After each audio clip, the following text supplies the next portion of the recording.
If you get hurt in Star Citizen, it will be more difficult for you to fly your ship or to fight enemies. Really bad injuries might even knock you out of the game completely. This guide breaks down every injury type and the impact on your character these injuries will have. Before we cover the 4 different injuries in Star Citizen, what even is an injury? Well, you can get injured on your head, chest and limbs. When you get injured, you will lose health and you will get a different tier of injury, ranging from tier 3 being the weakest injury tier up until tier 1, which is the strongest tier injury. With each injury, you will lose health and there's a different effect that will affect you, depending on where the injury is located at. Also, if you receive an injury, these injuries will cause bleeding and you will have to use a medical gun or a med pen to stop the bleeding. Now let's finally move to all the injuries and the effects of the injuries. A tier 3 head injury will reduce your vision and your breathing. Moving to tier 2, the effects will get worse, and when you hit tier 1, it will require stabilization, which you will need to go to a hospital bed. Basically what stabilization means is that the effects will continue no matter what, and the only way to cure it is to go to a hospital bed. Now let's move on to chest injuries.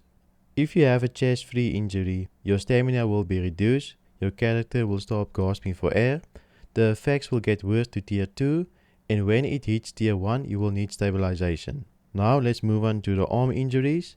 With a tier 3 arm injury, it will be more difficult to aim and your melee attacks will do less damage.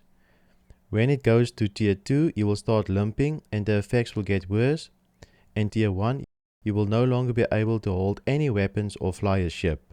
Now let's cover the leg injury.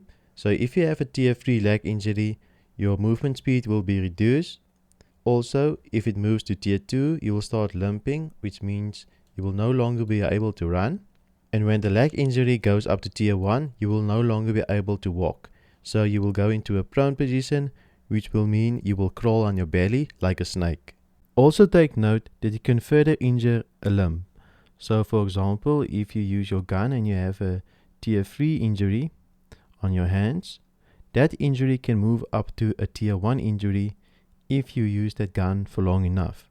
So using a limb like your legs or your hands, the injury can increase and move up a tier. But do take note that you will need stabilization for chest injuries and head injuries.